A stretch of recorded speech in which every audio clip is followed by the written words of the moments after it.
What's up, everybody? Welcome to another edition of Cinema Royale, where we're two DC area film critics that just talk about whatever we want to around the film world, and we'll usually cover some reviews. Actually, we cover a lot of reviews. Let's be honest. But um, thank you for joining us. If you haven't seen the show before, that's what we're all about. If you have, we appreciate the support.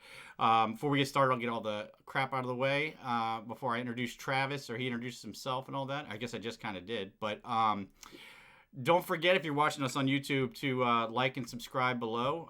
It really helps us out a lot, and I promise we won't blow up all your feeds. If you listen to us on podcast, anywhere podcasts are available, and you have a few seconds extra, do us a favor and write a review. It helps out more than you guys know. So, and everybody that's already done that, we greatly appreciate it. And without further ado, Travis Hobson,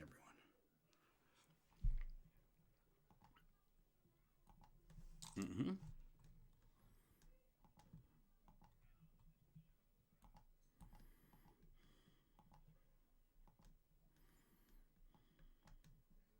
Mm-hmm.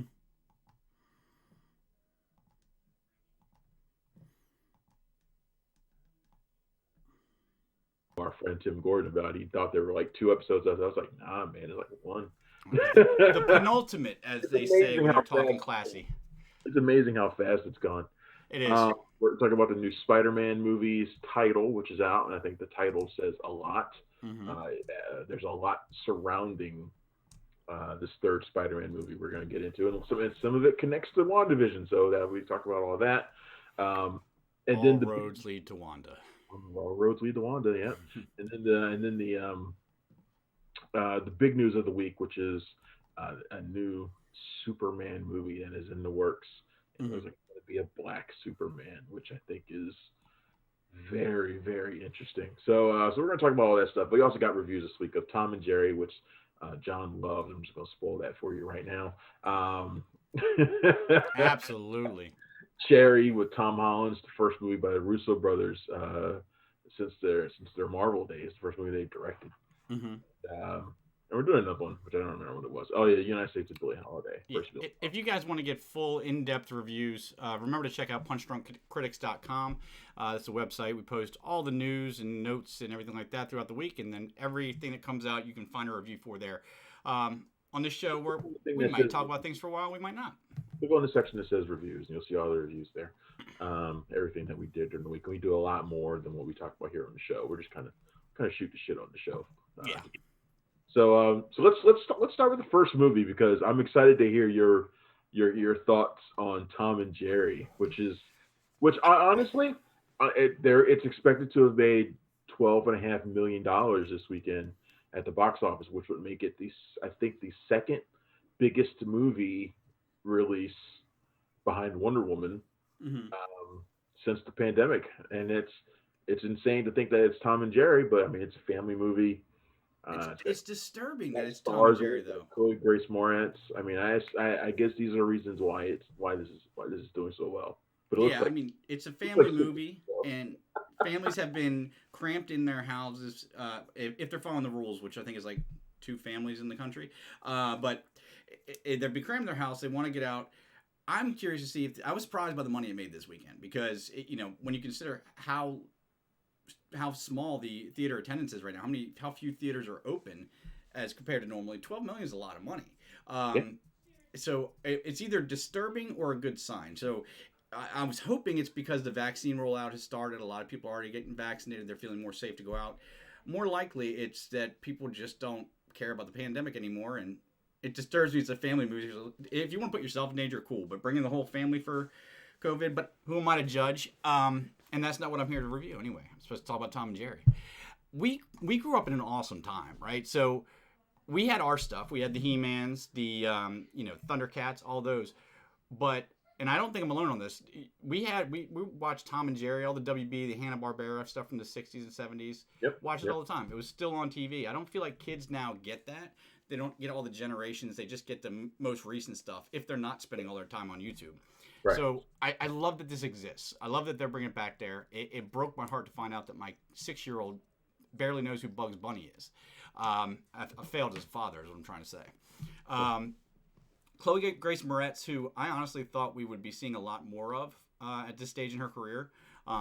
and this is definitely not what I was thinking for, but Chloe Grace Moretz leads the human element of the movie, and it is a fun family film, but it's a fun family film circa or pre-Pixar, I should say. So the kids are gonna love the hell out of it, and the parents won't be annoyed by it. It's not one of those family movies that's made for the kids and the adults. It's exactly what you'd expect Tom and Jerry to be. Slapstick comedy, out and out. I always find myself wondering when they do these types of movies if the human element is needed. And I think it is, because a 2-hour cartoon of these two would probably not be interesting enough. But it also feels like the human element there's nothing to it. I mean, it just serves the purpose of setting them up to. Aren't they like at a hotel where Chloe Moretz works? Yeah, so she's got this big event coming up, and Jerry has gone on vacation, and he goes to this hotel. So obviously they have a mouse running around, and as a hotel owner does, they hire Tom, a cat, an animated cat, to get Jerry out. And that's the precipice of the whole movie. The worst run hotel in history, then, because yeah. Oh, no real hotel would hire a cat to catch a mouse. Well, right, and I don't know why they're surprised that Jerry's there. To explain it at all? No. I don't know why they're surprised that Jerry's there. If you see in the trailer above me, every few minutes it'll show Jerry going to his room. And if you don't want a mouse at your hotels, why build little mouse doors? Why do that? Silly. I always assumed that the mouse built the door themselves, like the little mouse holes. Yeah. That the mouse did that themselves. But my thing was always just block it off. Or I don't understand why this is so difficult. Why can't they do it? I mean, whatever. Yeah. I mean, the thing is, Tom and Jerry, like most cartoons, it's very well known that some things are awesome in small doses. Gilbert Gottfried can tell one funny joke, but you don't want to listen to him recite the Declaration of Independence. And that's what you got here. I mean, these guys, I know they're kind of A-listers, but they're really perfect for those, like an intermission type deal, like a 3 to 5 minute commercial where they chase each other. It's funny, and you move on. That being said, the movie is, I meant to look up the runtime. I forgot. It felt fast. It's 1 hour and 41 minutes, which is a little longer than it needed to be, but it doesn't feel long, and it gets the job done, and you won't be annoyed or bored, really. So put that on the movie poster. You won't be annoyed or bored. I haven't seen it, so I can't say anything. I know it's got Michael Pena and like Kim Jong and people like that in there. Yeah. Directed by Tim Story, who did both Fantastic Four movies and a whole bunch of other stuff. Mm-hmm. Really successful filmmaker. Okay, I mean, look, you didn't exactly sell me on it, so I mean, I'm probably still not going to go watch it. Yeah, but I mean, okay. Your review is more positive than any other that I've heard, so I will take that into account. Yeah, I mean, the one line of it all is it's for kids exclusively, but right. Parents won't be, clawing out of their seats for it. I'd much rather they make an itchy and scratchy movie. That would be. I'm amazed they haven't done that, or at least like a half-hour special. I don't want humans in it. I don't want no humans in it. I hate the human element. Unless it's Who Framed Roger Rabbit, I almost always hate the human element. So yeah, it usually isn't needed. I mean, they always put the humans in for the reason they do a lot of weird stuff, which is so you can identify or connect with the movie. But if we're going to see a movie about an animated, cat and mouse, I'm not really worried about connecting. Just make the I don't understand. Excuse me, yawning. I don't understand doing hybrids of these kinds of movies if the live action piece is pathetically underdeveloped or has no connection to the animated part. Well, right, like Roger Rabbit, it was integral. Right. They're right, exactly. So I don't understand why make it that way. I'd be just as happy if it were fully animated and Chloe Moretz voiced a woman in the movie. Yeah, exactly. In fact, that's what they do 99% of the time to greater success. Mm-hmm. Which is why I don't understand why they keep trying these live action things. Animated movies are more successful. Just do them. Yeah. And I could be very wrong on this, but I feel like it's got to be harder to do. Well, no, I guess they don't have to draw the background, so it's probably easier. But yeah, it doesn't make any sense. There's no reason to put the live action in unless it has a reason to be there, and this doesn't. So Michael Pena, also, I know you mentioned his name. I was watching Fantasy Island the other day because Angela, my wife, for those out there. Was the controller broken and you couldn't turn the channel? No, she really wanted to watch it. I didn't absolutely hate it, but it always, whenever he pops up, I'm always thinking, this guy just he's like, he's like Nick Cage almost. He just takes whatever comes his way. I mean, he's much more talented, I think, as far as traditional acting than Cage, but he's I don't even think that's true. I don't think that's true. No. No, I think Nicolas Cage is a better actor than him. It's just Yeah. Okay. Let me. we can't just take the last 10 years and make that the entirety of Nicolas Cage's career. You're right. Danny Trejo or Bruce Willis is what I meant. I was just trying to find. I was trying to find somebody that's in every single movie. He's definitely better than Danny Trejo. I don't know if you can say he's better than Bruce Willis, if I'm honest. But Bruce Willis has done a lot more than the shit he's done too. He's a lot like Nick Cage now, right, where he had a good career before this, and now he's doing shit. That's interesting to me though. So what's a good dramatic performance of Bruce Willis? Death Becomes Her. I mean, that was more comedic. Yeah, I mean, I had to think about it a little bit. I mean, Color of Night is shit. It's got good scenes though. You're not going to get me to complain about Jane March and anything. Uh-huh. I'll never forget that movie. I went on a date. I took a date to that movie. That was a bold move, friend. That's either going to pay off really well for you, or I had no idea what the movie was, other than the fact that it had Bruce Willis in it. But they're a good job, Bruce Willis roles. Obviously, we got to think about like The Sixth Sense and stuff like that. Are probably up there among his best. Mm-hmm. Looper, stuff like that. He's done roles where he's been asked to actually act and not just be Bruce Willis. Mm-hmm. So, I mean, and look, this isn't shitting on Michael Pena. I like Michael Pena a lot. He's one of my favorites. I love the guy, yeah. Yeah, he's one of my favorites. I just don't know if I'd put him up there in a category with those guys yet. He's got a long way to go. Yeah. That's what I'm saying. He could already be there if he wasn't wasting his time on these shit movies in between. And I have no problem with doing a paycheck movie. Do your thing, make your money. But it's literally there's not even like a theme to the movies he takes. He goes from Fantasy Island to Tom and Jerry to Ant-Man. I mean, it's just all over the map. It's crazy. But it's a credit to what he's been able to accomplish that he can make movies like that, and they cast him because he's Michael Pena. Right. I mean, he's reached a certain level of notoriety, and maybe the Marvel stuff helped. I'm sure he did. But he's reached a level of notoriety where he can be cast and stuff like that. The reason why he was in Fantasy Island is because he's Michael Pena. Yeah. I mean, they could have picked somebody who looked a lot more like Ricardo Montalban if they wanted to, but they went with Michael Pena because he's Michael Pena and people know him and he's good at certain things. So I'm going to peel back the curtain real quick, and just because I think it's funny how off the charts we go everywhere. Before we started the show, Travis and I agree. We're like, well, we're not going to spend a lot of time on the reviews, and we're just getting right to the big stuff. We've now spent 11 minutes on Tom and Jerry. Fair, so to be fair, we're not spending a lot of time on the review. We're talking about everything but the review. We're not talking about Tom and Jerry at all. Fair enough. Well, because I don't have a better segue, what rhymes with Tom and Jerry? Cherry.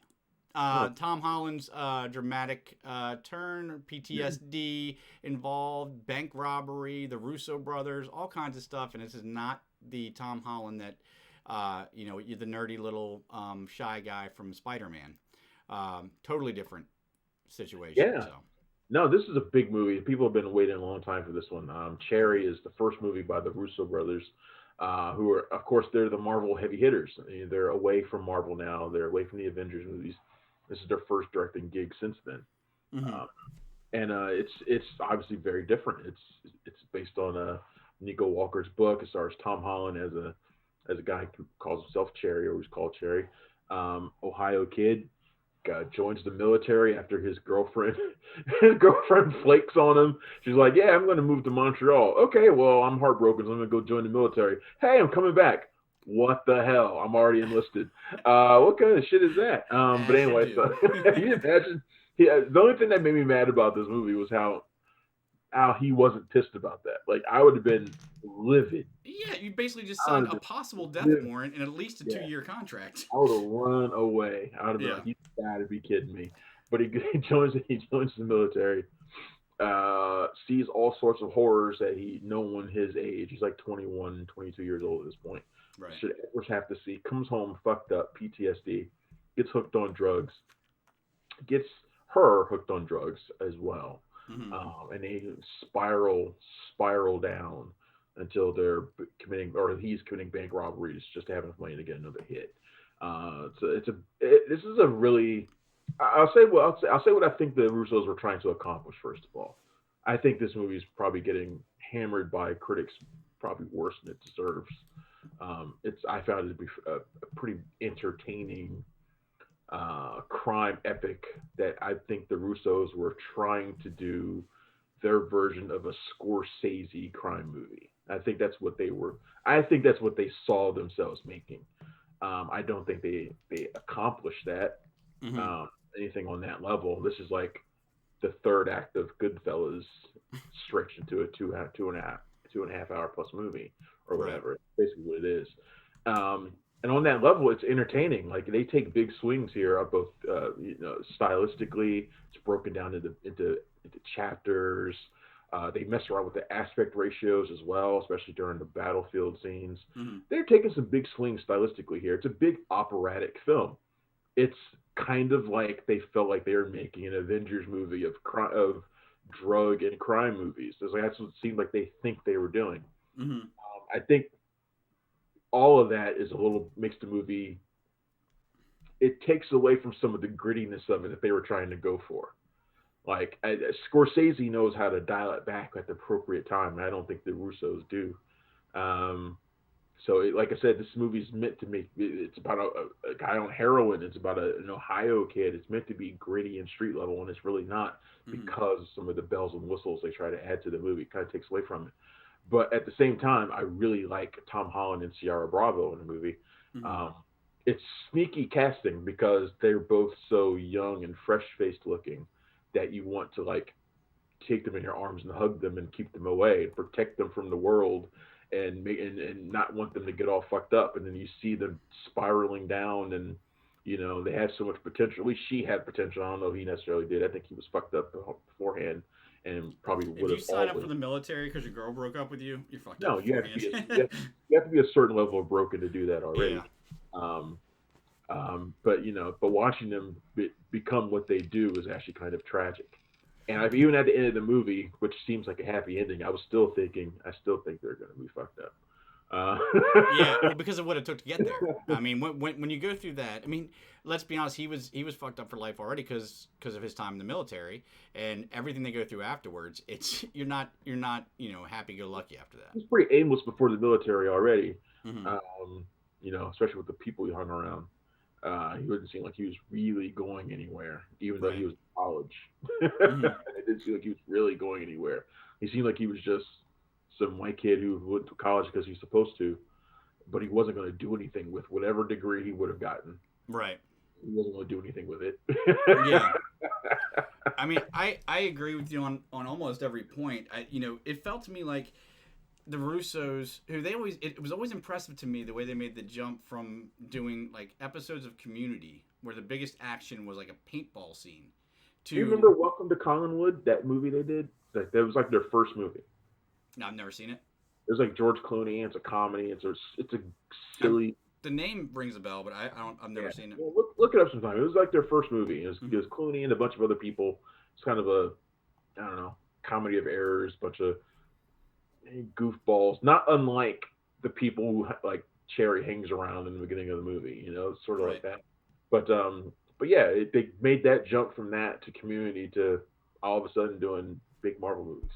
Yeah, I mean it's crazy, and so the it took me a while to put my finger on it, but stylistically, it's kind of all over. It's not.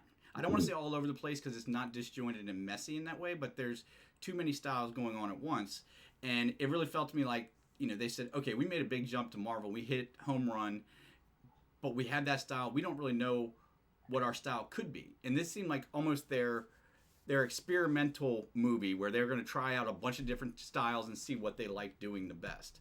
Um, Tom Holland, obviously continues to impress.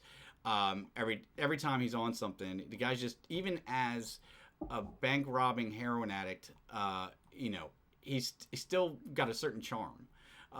Sierra Bravo, who I'd never seen before, I had to look her up afterwards. She's a Disney Channel kid, Disney Channel star. Uh-huh. Um, Aren't they all now? Yeah, yeah. I think it's like a factory. They all come up and go through there. Yeah. But Which, she was while we're impressive. talking about that, since you just mentioned that, and I'm veering us off into another area that has nothing to do with it. I was watching I was watching the reveal of the Spider-Man title, the Mhm. little teaser that they attached to it, and Zendaya was in it, and I was like, how is this the same Zendaya from Malcolm and Marie? Yeah, I didn't even know she was a Disney Channel kid until like 2 weeks ago. When I told you about Shake It Up with her and Bella Thorne. Right. Yeah, but It was a yeah, Disney. which, Yeah, it which was. by the way, Bella Thorne, you subscribe to her on Snapchat or anything, she ain't, her OnlyFans, all that kind of stuff. And look, these Disney Channel girls, when they get out of there, man, they go wild. It's preacher's daughter syndrome, man. But not that Zendaya's really gone wild. It's just that she's doing mature stuff. But it's just so weird to see her how she shifts gears and she looks completely different. Like looking at the Spider-Man teaser, she looks like she's 15 or 16 or something. It's crazy. Yeah. Well, But that was so Malcolm and shocking Marie, about Malcolm and Marie, because Malcolm and Marie, it's a totally adult, mature role, and she looks it. mhm. And then this teaser, I was like, how is this the same person? Exactly. And she not only that, but she seems like a 15-year-old, and she seems kind of reserved and kind of different. But then you see her in Malcolm Marie, and not only is she like, sexy all of a sudden, but also she seems like a more powerful type person. She's gonna keep nailing it going forward. I Yeah, I think. think I bring that up. I think what made me bring that up is because I'm not sure Tom Holland has reached that point where he can play somebody where he can convincingly play somebody a little bit older. No, he's still Maybe he can babyface, man. because when he was older, when Cherry is older in this movie, Hmm. they slap on this terrible mustache that makes him look like a Tom Selleck. It Uh, reminded me of the end of Harry Potter and the Deathly Hallows Part Two, like yeah, that horrible exactly, aging up. exactly. It was like, oh, so we're supposed to believe he's older now because they slapped on this awful mustache. I mean, Yeah. it looked like the kind of mustache he should have worn when he was robbing banks, Hmm. and he was trying to hide his face. Like Right. that's the kind of mustache it was. And I was like, they could have done better than Yeah. that. Yeah. I mean, especially since it's Tom Holland and the Russo brothers who worked with Marvel and were able to make Chris Evans look 80. They could have figured something Hey out. man, their production company ain't got Marvel money. I know. I know.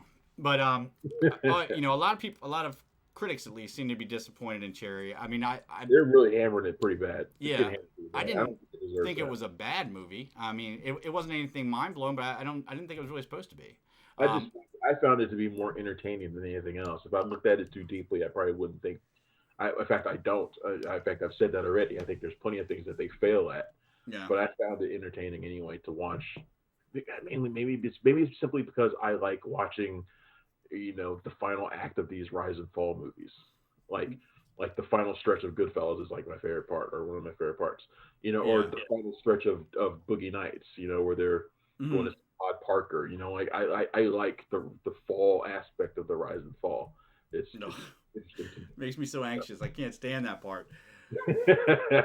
It's like every time I watch a horror movie that I've seen before, and there's always that moment where all the kids are having a great time and they're going to the party and everybody's happy and you're like, okay, we'll just stop there. Let's just end the movie there and everybody's happy. Good job. Yeah. I get so anxious with stuff like that. But yeah, I mean, Cherry, other than the fact that it's, I wish it would have been a more granular story and not, it didn't have so many moving pieces to it. It wasn't such a, broad view. It was perfectly fine to watch. Yeah. All right. So our third and final movie that we want to talk about, we want to talk about United States versus Billie Holiday. Hmm. It's Lee Daniels. So since it's Lee Daniels, I knew going in that this was going to be about a black person suffering, Hmm. that he was going to equate that to dramatic weight because that's what he always does. He's been that way since Precious, which Precious was a movie about nothing but a black person suffering, Hmm. and he got all sorts of acclaim for it. You can argue about whether or not he deserved that or not. Actually, no, we can't. He didn't. And he's pretty much been doing the same thing ever since. And now, United States versus Billie Holiday is basically the same thing. Now, the big thing about this movie is Andra Day, who I think is tremendous as Billie Holiday. I think she's really great here in her first real major role. It's a breakout performance, I think. Where would we have seen her before? Because she does She's not. most like I believe she's mostly stage. Oh, okay. Yep. Right. I don't know a lot about her other than that. She's got an amazing voice. She's Hmm. um, but the movie is about Billie Holiday and how the FBI targeted her for her singing of the song "Strange Fruit," which is the song that is about watching black people be lynched, and the Hmm. fruit, strange fruit is the bodies of black people being hung from trees, and so forth and so forth. It's a It's really fucking powerful, disturbing. yeah, it's a really powerful song. It's inspired by a poem. You should read the poem too. Hmm. Um, but yeah, it's a really powerful song, and the FBI targeted her because they wanted her to stop singing it because of the feelings it was dredging up in people. This is right on the cusp of the beginnings of the civil Did rights we not movement. have better things to do with the country's Well, leading law enforcement I mean, agency? this is multiple movies in the last year Exactly. that have tackled COINTELPRO, which is the FBI's operation into busting up, um, you know, factions and major players in the civil rights movement. So Hmm. we just had Judas and the Black Messiah, which was about that. Hmm. It seems like I every don't- week we're talking about some other reason that J. Edgar Hoover was a piece of shit. right, and about a year ago we had Seberg with Kristen Stewart as a celebrity actress who sided with the Black Panthers and they targeted at her and smeared her until she killed herself. Hmm. Um, and in almost all of these cases, they use black people against other black people too, which is what makes it worse. Right. Um, but in the case of in the case of Billie Holiday, they used her drug use and her addiction to men against her. They smeared her. They got her locked up. They framed her. They did all sorts of things. They took away her license so she couldn't sing in public places anymore. She did it anyway. She needed a Yeah, license to sing. he had a lenient license to sing in certain places. Yeah, Oh. remember the time we're in too. Oh Uh, yeah, I guess that's true. but yeah, so they took away her ability to do her job and basically make a living, all because of all because of a song. And and the movie's about her continuance to sing it and the attempt to smear her. The problem is the movie doesn't really focus on why the song was powerful or why she felt like she needed to keep singing it. Hmm. Instead, it mostly shows Billie Holiday at her worst, almost Right. for the entire movie. That is all it is. It's her and drugs, her and men, her betraying her friends for men, for drugs.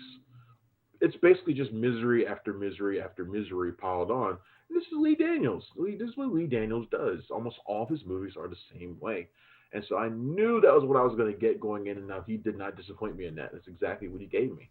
So the only thing I really have to say about it that I think is really great is Andre Day. Yeah. Yeah. I That's mean, by yeah, far. like you said, Lee Daniels, he's very specific in his filmmaking, but I think he should have stepped out of that for this, and I'm agreeing with you in the fact that he focuses so much on her demons that it's almost like he's making the case for the FBI. Like if you focus on her message and what she meant to people a little bit more, or why the FBI doing this was so bad, as opposed to her being really bad and them just saying, well, we're going to tell you about it, tell people about it. It seemed, I'm not saying to clean her background, I'm not saying I to think it's more like sanitize it, but yeah. make it even. I think it's more like she brought it on herself, sort of thing.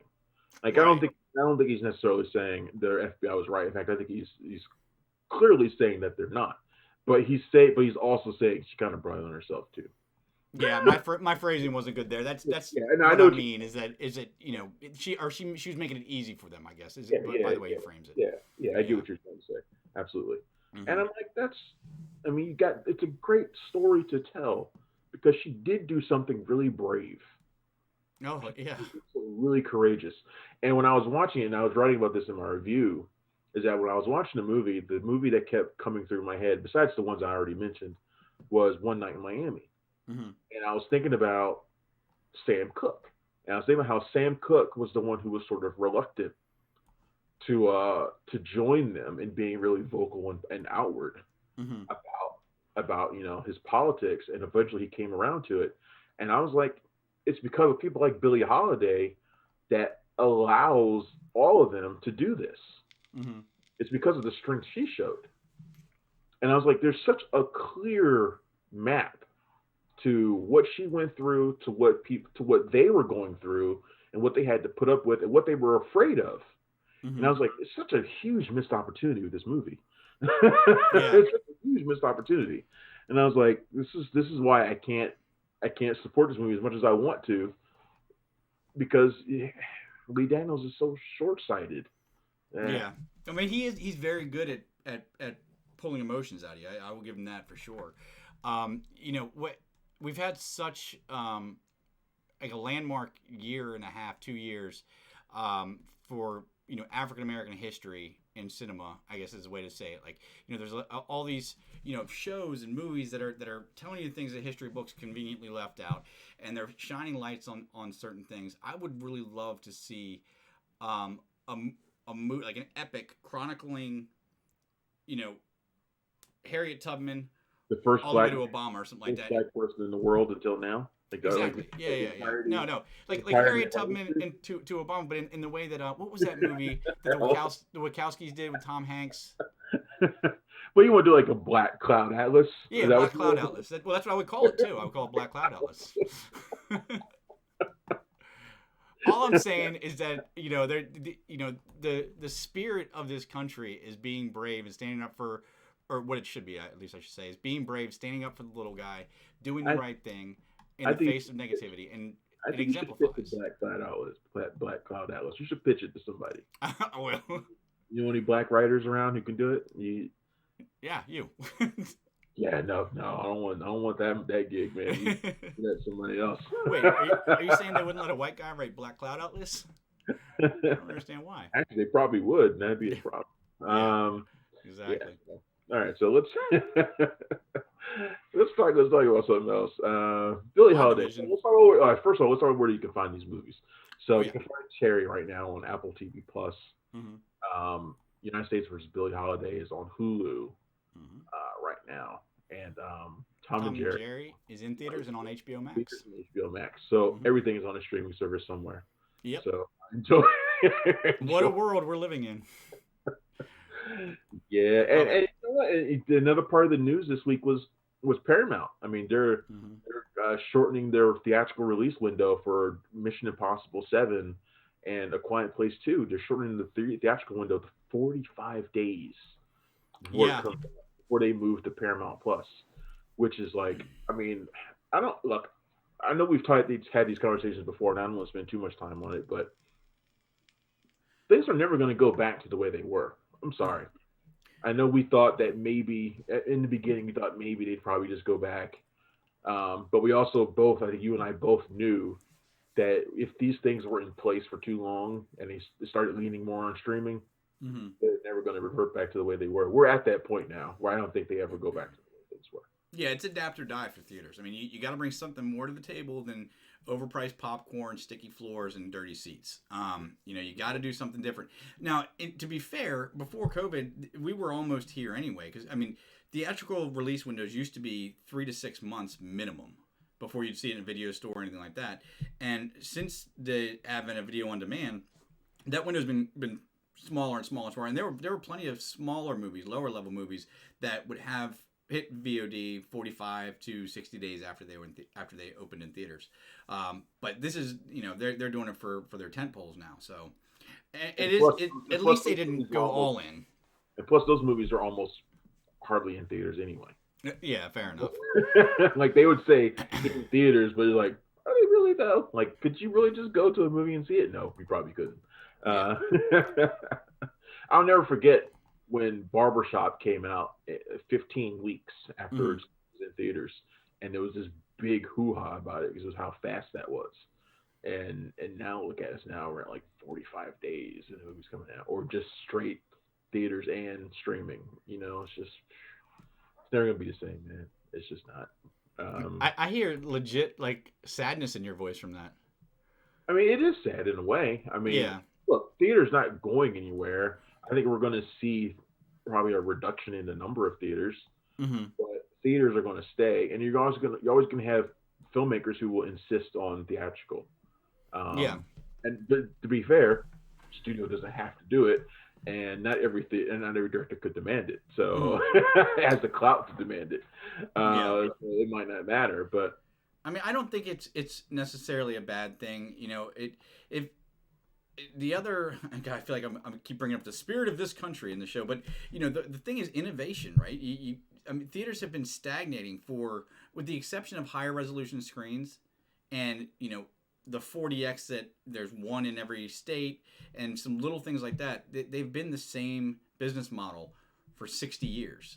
So they had a good run that way. It's time now that they figure out somebody's got to innovate. Somebody's got to think about the thing that will get people in there and do it. And if they find that, then they'll be fine. If they don't, then they don't deserve it anyway. That's what I have to say. See what happens. We'll see what happens. Yeah. I mean, it does suck. Just the same as, you know, we'll never be able to walk through a video store looking at random covers again. You know, but there's good and bad to everything, I suppose. Yep. A lot of bad in WandaVision this week. Do you want to start with that? Or do you want to start with Spider-Man? We start with Spider-Man. Yeah. So Spider-Man title, we can finally stop calling it Spider-Man 3. Thank God. I was getting sick of doing that in every post. The movie finally has a title. It is called Spider-Man No Way Home. That is the official title for the next Spider-Man movie. That title, I think it has multiple meanings. Mm-hmm. Some news that came out shortly after that is that this is the end of Tom Holland's Marvel contract. Right. But he's expressed that he wants to keep going. It's not like he said if they want me back, he'll come back in a heartbeat. So yeah, of course they'll want him back. But it is still the end of his contract, and it could mean him going over to Sony full time more than anything else. I mean, who knows what it could mean? But oh fuck, I forgot about that. I mean, not Sony. Yeah, it was Sony. It's Sony. Yeah.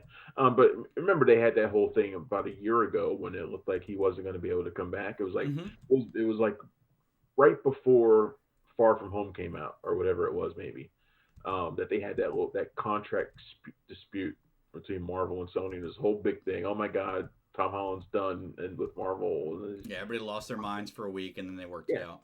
Yeah, and it got worked out largely because of Holland reaching out to both sides. But when that whole deal was done, he was supposed to have 2 more movies left. One was Spider-Man 3, and another one was supposed to be some big Marvel Avengers sized thing. But who knows? That might not be the case. But he said himself his deal is done right now. So, but No Way Home, the title suggests some things. So, what we know is this phase. But real quick, before we get into that, I just had a question, and maybe you have insight on. Where does the whole inclusion of the word home in all the Spider-Man titles come from? Is there any reason for that, or is it just random and they decided to stick with it? I think it's just something that became a theme. I don't think they started out that way. I think it's just something that became a theme. But it makes sense, and it actually makes sense now too. Yeah. Because this movie, as we know, by pretty much all of Phase 4, and including WandaVision, the multiverse is going to play a big role in all of this. And I will not be surprised. Here's my theory. I think Tom Holland, Peter Parker, gets trapped out in the multiverse in another universe, ends up over in the Sony universe. We know that, or at least we think. Well, we know Sony characters are going to be in this movie. Jamie Foxx is Electro. Mm-hmm. The Sony Andrew Garfield. Yeah, okay. I'm tracking. So according to Holland, neither Maguire or Garfield is in the movie. But Alfred Molina is in the movie as well. So characters from the Sonyverse are in this movie too.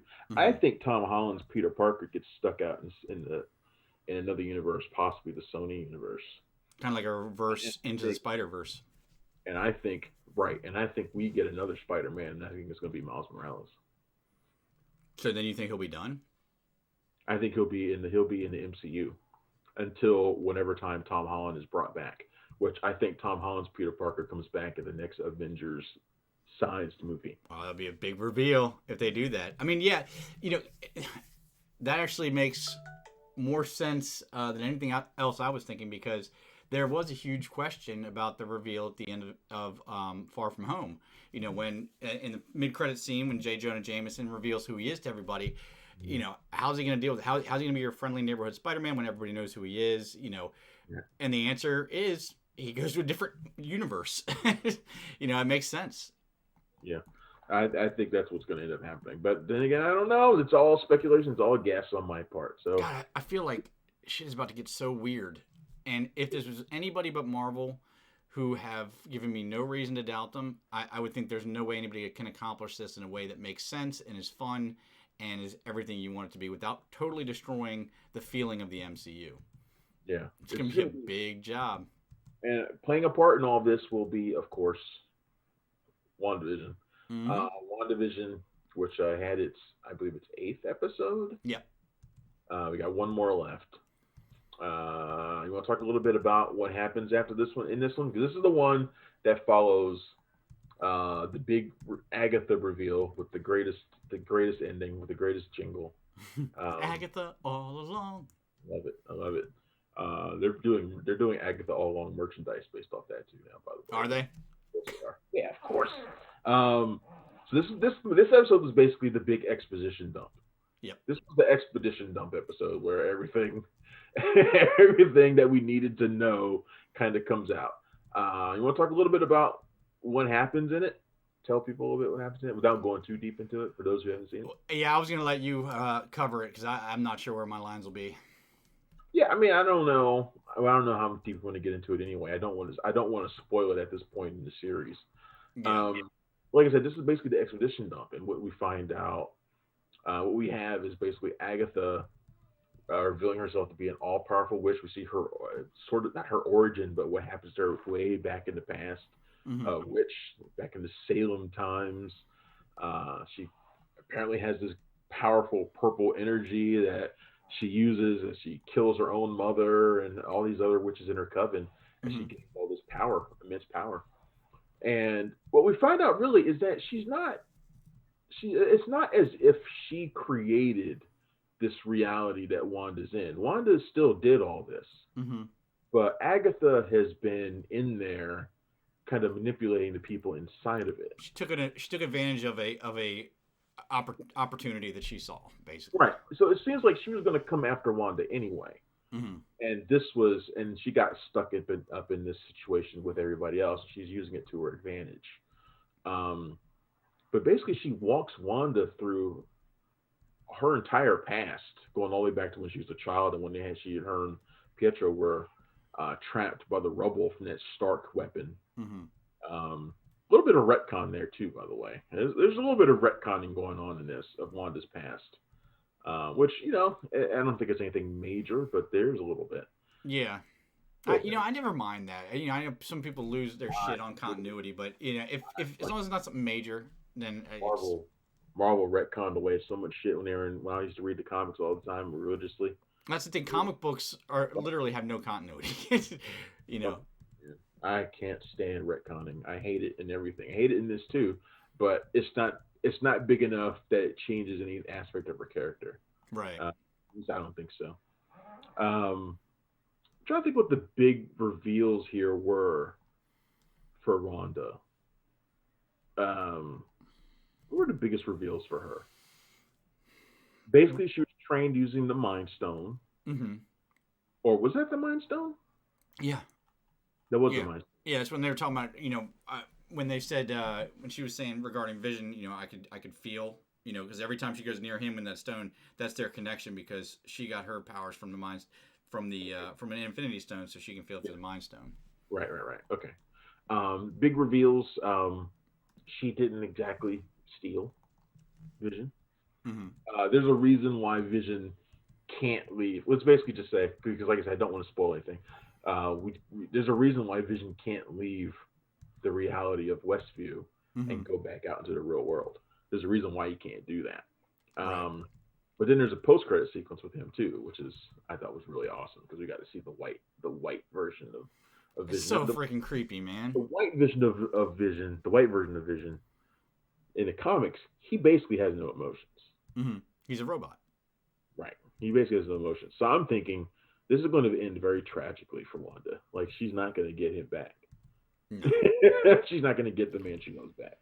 And the reason that sucks and the reason this episode was so depressing is it is. I mean, let's be honest. We all know that this wasn't going to end with them being happily ever after. But their relationship, as weird as it is, because he's not even human and she's a witch, but there are small moments in Infinity War and Endgame. Well, I guess not Endgame. So Infinity War. What other movies? What was the one before? Was it? Hmm? Was it Civil War that they were? Whatever. Their relationship as it built through the series was Civil very War sweet. and Civil War and the two Infinity movies are the ones where we've seen the most of their relationship. Yeah, But and that this, wasn't this much. episode had a really great scene between them two, where they first start to really Mm, uh, feel something for each other. She right. was basically she was raised on TV sitcoms. I think we had all kind of figured out where the sitcom thing came from. She was Yeah. raised on TV sitcoms. When she was trapped in the rubble, she was still watching them. Like they were Mm, still playing on the TV. Somehow the TV was still active. yeah. She's still watching them. Yeah, it was her So kind of, support system, and so when right. she needed it most, that's why the sitcoms are there because it's her support system. It's her go-to for that. Also, how she views uh, happiness and her Hmm. view of America is through TV sitcoms. So, but Right. there's a really great moment that they share, her and Vision, that I think is probably the best moment that they've ever had, that they've Hmm. ever shown of them in their relationship. Like, 'cause Yeah. there haven't been many. There haven't been many where we've seen like, well, why do they like each other? Right? Yeah. Like we've never had that moment where we're like, why are they together? Like they were just kind of together at one point. Like it was just sort of there. Yeah, but their relationship was always so sweet that I didn't even find myself asking that question. As ridiculous as that the fact that they're in a relationship is, whether he's making her a dish from Sokovia, or the chemistry those two have, and in the sitcom scenes, especially in the early episodes, which I know some people didn't like because it was 99% sitcom, 1% story, continuing story. Uh, it was just they really work well together, and we know that there's not going to be a happy ever after. Right. So here's my question to you. Mm-hmm. Because I have a theory. What do you think this last episode's going to be? Because we're supposed to still have one major cameo left. I mean, it's got to be Doctor Strange. No, it's not him. It's not him. We already know it's not him because it's somebody. It's somebody that Paul Bettany's never worked with before. It's Oh not him. yeah. He said expressly that it's not Benedict Cumberbatch. So I think there's clearly somebody that Agatha is working with or working for. Well, I mean, I have Mephisto is what two, everybody's been saying, but I have two ideas. all right, hit me. The first, I think she's working with Baron Mordo Okay. because we know that WandaVision leads directly into Doctor Strange in the Multiverse of Madness. Mm-hmm. Um, we're talking about magical powers, magical abilities, chaos magic. I guess that's another big reveal for her is that the words chaos magic are actually used in this for the first time. And so is the word Scarlet Witch. And apparently those two things go together. And there's apparently something to the Scarlet Witch. Mm-hmm. Like there's something to it that antagonizes Agatha Harkness. It appears that they are polar opposites of some kind. Um, so I think Baron Mordo is who Agatha Harkness is working with, and that we'll see Chiwetel Ejiofor in the next episode. Okay, so it's Um, already been confirmed that he's in the next Strange. He's going to continue being the villain. So. so that's my guess. That's one. Mm-hmm. My other guess is that guy from Sword, the main guy, the one who's Yeah, the started out leader. cool, will slowly become a dick, and he's kind of obsessed with Vision. Did you think he started out cool? I'm not alone on this thing because I thought he was. I got the impression he was going to be a good guy at first, Right. but Angela's like, no, he was creeping me out from the start. So okay, I'm glad I'm not alone on that. All right. So my guess is that he's secretly Ultron. No. Why? Really? You think? Why? Because I didn't think of it until now. Ultron Ultron can change his form to look like a human. He's done it in the comics. Easy way for him to evolve at this point too, in order to be able to do that. Just like the same way Vision can. I mean, it would explain his interest in Wanda because up to it would explain his interest in Vision more than anything else. oh yeah, him too. So, yeah, I think those are my two guesses for the next episode. Is that one, Baron Mordo's involved, and two, dude is Ultron in disguise. I mean, that's better than anything I got. I mean, Paul Bettany's quote is what's throwing me off the most. I mean, if I didn't have that, I'd be rattling off cameos left and right. But I really don't. It's Jean Grey. It's got to be Jean Grey, and they're gonna introduce the X-Men because I've always wanted to see a Scarlet Witch Jean Grey fight.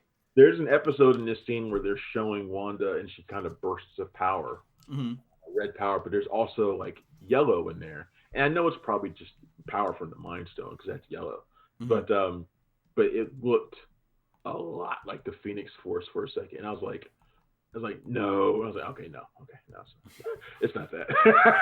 Yeah.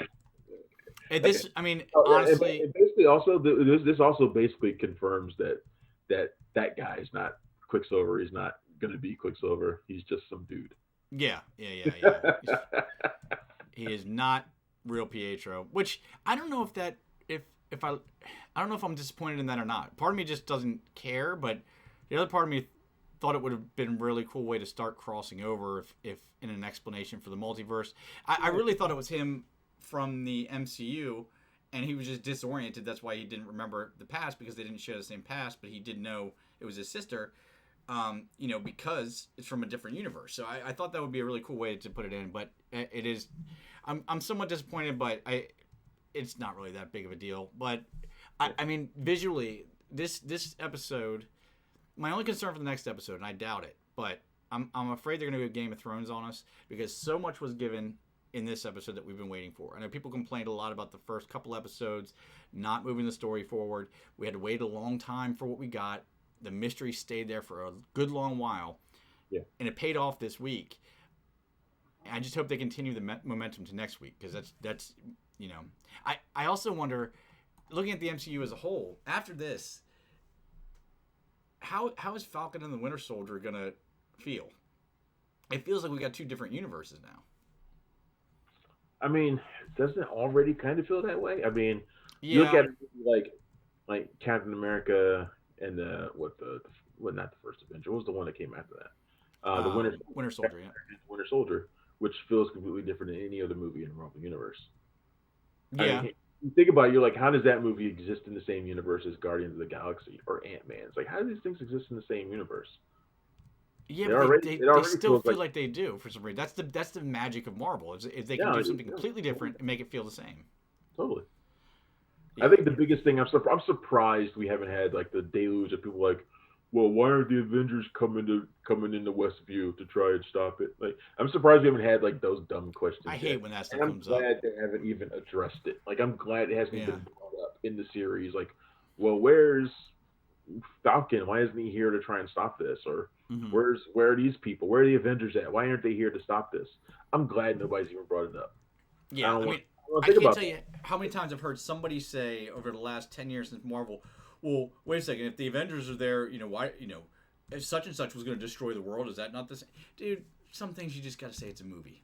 And it doesn't make sense to the story. Yep. I agree. All right. So, the other big news this week was Superman news. I know you spent a lot of time talking about. We're at about 54 minutes, which is a little less time than I wanted to talk about it. But I have some questions. You go ahead. So, the big news of the week, the biggest news of the week, Warner Brothers is moving forward on a new Superman movie written by Ta-Nehisi Coates. Ta-Nehisi Coates, probably the preeminent black writer and thinker, journalist, author, just essayist in the country right now. He's just a tremendous writer. He's also written stuff for Marvel. He wrote Black Panther, along with Christopher Priest. They're basically the two guys who've given us the modern version of Black Panther that we know. He's written Captain America as well. So the guy has comic book roots. But now he's going to be tackling probably the most iconic American hero of all time, Superman. And apparently Warner Brothers is seeing this as a black story, a black Superman story. So this effectively, as far as we can tell, it sounds like it's going to be a complete reboot, effectively writes off Zack Snyder and Henry Cavill as Superman. That's what it seems like. It seems like they're done and they're doing something else. Now, in a world where we have the Joker, Right, this is exactly what I was saying. Because there's been no clarification on any of this. This is all speculation. But on the other hand, it could be like another Elseworlds type story, just like Joker was. Hmm. So it could be that, and maybe Cavill and is still around as Superman. We really just don't know yet. That's as far as we know. But we also know that a few years ago, Michael B. Jordan had pitched a Black Superman story to Warner Brothers, and they were considering it for a while, and it kind of fell through. I think a lot of people are expecting that they're going to revisit that now, and have Michael B. Jordan in the role, and I think that's probably what will happen. But we're gonna see. But this is huge, man. It's big. Is there any indication in the stories whether it's going to be Calvin Ellis or they're going to change Clark Kent or? We don't know. We don't know. So We don't know enough about anything yet, except that Ray Fisher hates it. that was good. Ray That was Fisher good. thinks Ray Fisher thinks it's a plot to distract from his allegations against Walter Wow. Hill. I really wish he would shut Talking up. about the height of everything doesn't revolve around you, dude. No kidding. um, And I'm somebody who started out on Ray Fisher's side, and I just want him to shut up because yeah, now I think everybody did, but he's shooting on things. Because look, we know Joss Whedon's a bad guy. yeah, We know, and trust me, Joss Whedon's career is effectively over at this moment right now right. with all the allegations that come out against him. Ray Fisher is one, and Mhm. he needs to shut up. I mean, he's never I mean, going to work with Warner it Brothers. seems like he expected, like he won, but it seems like he expected a different result. It's like he expected a ticker tape parade and a cyborg movie. Right. He's going to get neither because he's done nothing but shit on Warner Brothers. So why should they work with him? That's why they cut his ass from the Flash movie. Right. But now he's shitting on stuff that has nothing to do with him, and is actually a really good idea and I think an important step for them to take is in making this kind of movie. And he's just going to shit on it and say, "Oh, it's just a distraction. It's just covering up for their racist attacks on me." And it's like, I mean, just talk about a way to throw cold water on something that seems pretty cool. Yeah. Well, I mean, what I want to get your take on is now, admittedly, I don't know. I've never read any of the Calvin Ellis books. So Calvin Ellis, for anybody that doesn't know, was an African American version of Super. Well, I guess he was African Kryptonian version. So I don't know how that works. He was Black Superman. And the first thing I think about with this is, okay, think about who Superman is as a person, because obviously trolls are gonna hate it, whatever. But Superman is defined by his upbringing, right? By his the environment around him when he grew up. Everything about him is defined by that Kansas farmhouse. And Superman's upbringing, Clark Kent's upbringing, is not something that I'd imagine a young black kid growing up in America can replicate. No. So the end result's going to be much different. So how does Black Superman differ from White Superman? And like, what do you think? I mean, this is one who's going to be a Superman who's grown up probably having faced racism, prejudice his entire life for something other than being a superhero. Right. Having superpowers. Like Clark Kent felt ostracized because he was different than everybody else. Like literally, he was an alien with superpowers. He felt different than everybody else. This is probably going to be a person, I'm guessing, I don't know what Ta-Nehisi Coates' plan is, but I'm guessing this is going to be somebody who maybe didn't have those powers in the beginning, or maybe he did, but even so, he was ostracized for something else entirely, for being black. I'm imagining that race will play a very integral part of his upbringing. I don't know what that's going to lead to as him as an adult superhero, though, and that's why I'm fascinated. That's why I'm fascinated to see. I mean, because it really... This is really, really insightful stuff here. I'm really interested in what he does. I mean, because I was thinking the whole thing through, because it fascinates me how, because I never realized how dependent the Superman we know, is on his upbringing and his race and everything like that. It's where all of his values are formed. Like he didn't grow up on Krypton, so he didn't grow up with their values. He grew up with Kansas values, with the idea of those Midwestern red-blooded American male type deal stuff. Right. I mean, we can argue about whether or not those things actually hold up or not. I would say the answer is absolutely not. But at least back then, at that point, that was what the ideal was considered. There's a different ideal for what. There's a different American ideal nowadays, I think. Right. And if Coates is going to take it from that direction, this would be very, very interesting. I mean, the thing that I really hope they play up, because it's the thing about Superman has always been that he is somebody that could force the world to kneel, but instead he chooses to help. And he's a white, middle-class, suburban dude coming up. So the world's always worked in his favor. A lot easier to do that and help people when you don't need to change the world just to live in it. Now imagine that person was African American and growing up in a world where people were forcing, dealing with all the stuff that minorities have to deal with, and you literally have the power to enforce that change. You're indestructible. You're gonna make him an angry black Superman? No, I'm not. That's what I'm saying. It makes him an even more honorable Superman because he's got all that more reason to be angry. I think what you're gonna see is won't. maybe a Superman who is not angry, or at least he may be angry, but he doesn't lash out. Well, yeah, that's what I'm saying. I'm not saying he's going to be an angry Superman. I say he has more reason to be angry, so it'll be more. He's going to face criticism from blacks who think that he should. It's going to be a lot like the dynamic between T'Challa and Killmonger. Mm-hmm. I think there's going to be people who think that he should be like Killmonger and use his powers to bend the world to his whim. Yeah. I think there's going to be people that are like that, and there's going to be others who say no, he should use his gifts for good. And he's going to have to defend himself every time the news shows another, black guy getting shot by the police or something. He's going to have to defend the reason he doesn't do that every single time. Right, and Coates, who is very familiar with that dynamic from writing those Black Panther stories, I think he's going to bring a lot of that to Superman. I can't tell you how excited I am to see what he does. That's all I know. So who plays the role? I mean, we got the image I put up is a composite of Michael B. Jordan, but I think Michael B. Jordan is the guy who plays it. I think he has the look. Obviously, he has the physicality, and I think they're going to want a Superman who is, I hate to use this word, but it's the word I'm going to use, approachable. And Michael B. Jordan is. I mean, everybody likes him.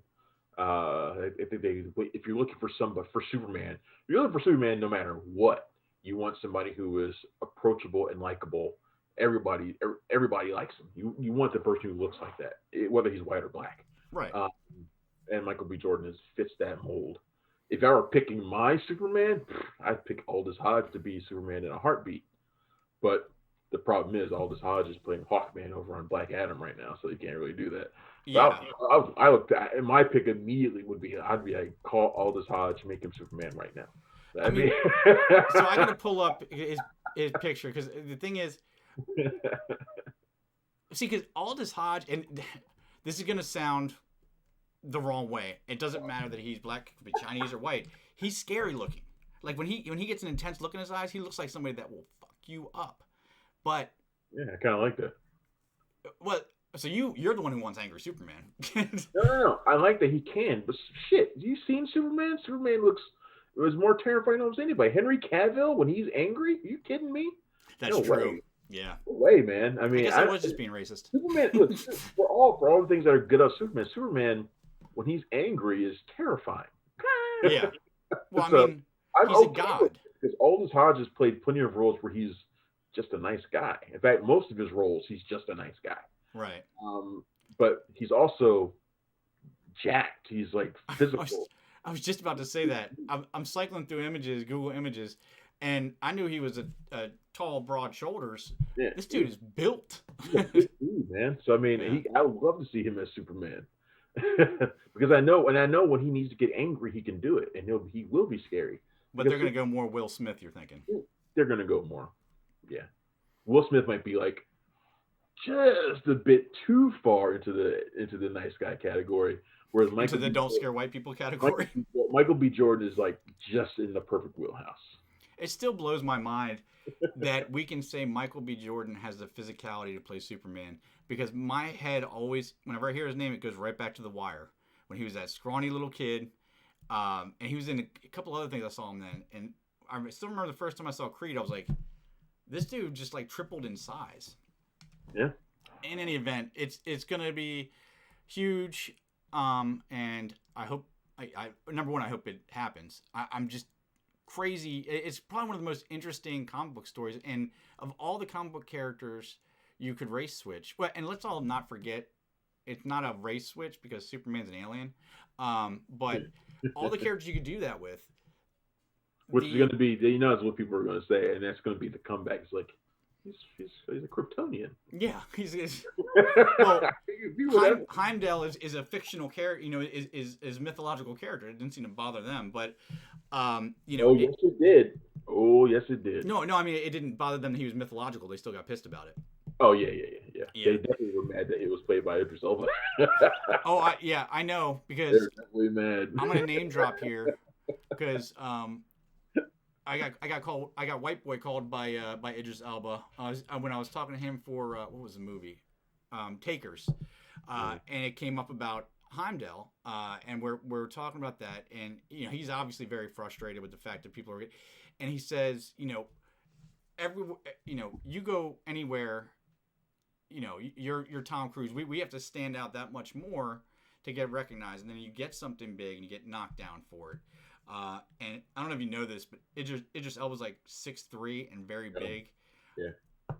It was scary. But of all the characters to do, to wrap it up, of all the characters to do, Superman's dependency on his upbringing, his environment, his family, and the fact that whole dynamic can change. I need to go back and read the Calvin Ellis books to see if this question's already been answered. But I'm like terribly interested to see how they do that.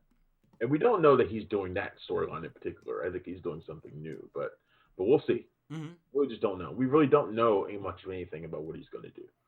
So, but obviously, his upbringing is going to be as much of a factor for this Superman as it was for the one that we already know. Yeah, like there's just, I mean, do they keep him as a farm boy? Do they move him to a city, suburbs? I mean, there's just a lot of stuff. I doubt they go with the farm boy thing. I think they go. There aren't that many farm boys growing up, and I mean, it's not like what it is back then, where people were growing up on the farm and aw shucks, going to play football in school. Yeah. Come back and help sow seeds in the fields. It's not. There's not that much of that going on in the world right now. So I think he'll do something a little bit more contemporary. True enough. All right. So that's the show. That's it, man. That's the show for this week. What do we got next week? We usually don't do a recap anymore, but I don't know what's next week. Next we got Coming to America too. Is that next week? Coming to America, Raya the Last Dragon, which is Disney's latest, and there's something else too. I can't think what it is. Who knows? Those are two big ones right there. No matter what it is, we'll be covering it here next week. And until next week, check in every single day at our site, www.punchdrunkcritics.com. On Twitter, the site is at PDC Movies. Travis is at Punchy Critic, and I am at PunchDrunkJohn. On Twitch, follow Travis if you're not doing that already, at cinematic_enforcer. If you have any tips or questions, and just to put this out before we post it on the site, we are currently on the lookout for writers. If you are passionate about movies, if you have a voice that you want to have heard, writing for the Punch Drunk Critics can get you out to an audience of over 150,000 unique people a month that we get to our site. All the specifics of employment or whatever you want to call it can be worked out there. But if you have interest in writing, info@punchdrunkcritics.com. Send us an email there, and we'd love to hear from you. Man, the Golden Globes are tonight, aren't they? I never had any interest in the Golden Globes. I mean, I used to love them, but now I don't care. But I'm just thinking about it because I know I'll have to post whoever wins tonight. So I'm just like. And if you send us an email at info@punchdrunkcritics.com, you can do that for Travis because we'll let you write that. Dude, somebody do that. I don't want to do this stuff anymore. He needs a break, folks. All right, guys. Until next week, I'm John. I'm Travis. And we are out of here.